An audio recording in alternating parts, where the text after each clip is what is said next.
tunasema mambo 7 yatakayokusaidia kuandaa Pasaka ya Bwana. Neno la kwanza ambalo litakusaidia kuandaa Pasaka ya Bwana ni kwamba ni lazima kuondoa chachu ya zamani. Ondoa chachu ya zamani ili upate kuandaa Pasaka ya Bwana. Ondoa chachu ya zamani ili upate kuiandaa Pasaka ya Bwana. Chachu ya zamani, labda ulitembea kinyume ya mapenzi ya Bwana, labda ulitembea katika mambo ya ulimwengu, labda kuna neno ambalo limekuzuia katika maisha yako kusudi usitembee na Mungu. Sasa uondoe ile chachu ya zamani ambayo inachafua maisha yako yasiweze kuendelea mbele, ambayo inakufanya wewe upate kuwa kigeugeu, upate kutoka katika mapenzi ya Mungu. Ondoa chachu ya zamani. Paulo anawaambia Wagalatia, zamani mlikuwa mkitembea chini ya kongwa ya shetani. Sasa mlipoamini Kristo, kwa nini tena kurejelea mafundisho ya kwanza yaliyo manyonge, ambayo ni ya upungufu, mnataka kuyatembelea tena? Ondoa chachu ya zamani. Kama ulikuwa mwizi, usiibe tena.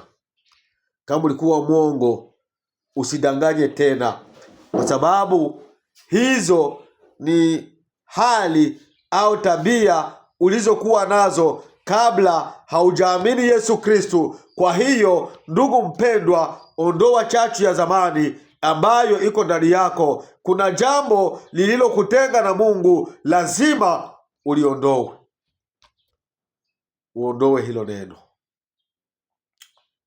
Uondoe hayo mambo ambayo yamekutenga na Mungu. Ni muda mwingi sana umeishi, lakini ulikuwa na neno lililokusumbua, bado hauyaliacha. Hilo ni neno ambalo limeleta chachu ndani ya maisha yako. Mungu anakuhitaji ya kwamba uondoe chachu ya zamani ambayo ilikuwa imekupeleka nafasi ambayo hauwezi kuona uzima wa milele. Yesu anataka ya kwamba watu wafikirie kumjua yeye na Mungu wa mbingu, ndipo wafikirie kuingia katika uzima wa milele. Neno la pili litakalokusaidia kuandaa Pasaka ya Bwana, lazima utoe mwili wako kwa Yesu. Paulo anawaambia Warumi ya kwamba, na wasii kwa huruma zake Mungu, itoweni miili yenu iwe dhabihu hai, takatifu na ya kupendeza Mungu.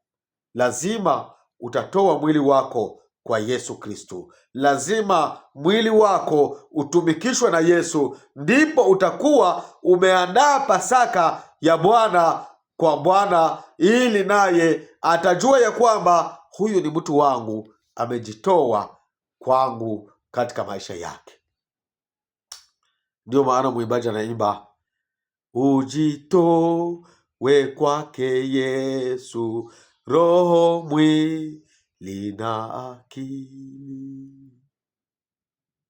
Jina la Bwana libarikiwe sana.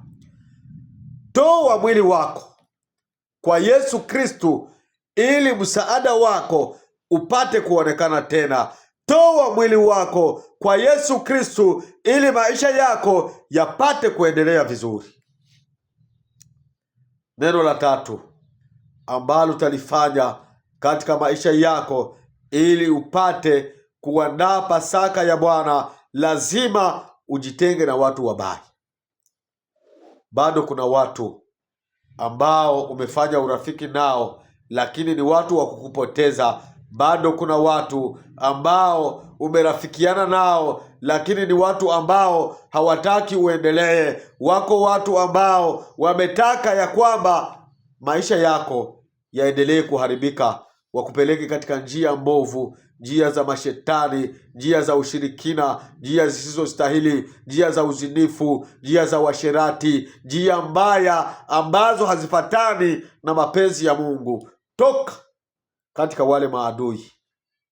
Watu wabaya wanaleta marafiki lakini maneno wanayoyaleta ni maneno ya kupoteza, maneno wanayoyaleta ni maneno ya kupotosha. Hawataki uendelee katika imani, hawataki uendelee katika neno la Mungu. Ndiyo maana nakushauri leo ujitenge na watu wabaya ili upate kutembea pamoja na Kristo. Neno la 4 ambalo litakusaidia kuandaa Pasaka ya Yesu, kuandaa Pasaka ya Bwana, ni kuamini Yesu Kristo. Amwaminie mwana wa Mungu yuna uzima wa milele. Asiyemwamini amekwisha kuhukumiwa tangu mwanzo. Kwa hiyo unajikaza, ndugu mpendwa, ninakusihi sana uamini, ukubali kwamba Yesu Kristo ni Bwana na Mwokozi wa maisha yako. Ukisha kukubali, Yesu atafanya kazi katika maisha yako. Utakuwa umeandaa Pasaka pamoja na Bwana. Amini Yesu Kristo. Usipoteze muda kwa yale ambayo unayoyafanya katika maisha yako. Usipoteze muda kwa dhambi ambazo hazina faida kwa ajili ya maisha yako. Usipotee milele. Uamini Yesu Kristo ili upate uzima wa milele ambao umewekwa tayari kwa wale waliokubali kuamini Yesu Kristo. Bwana tubariki sana.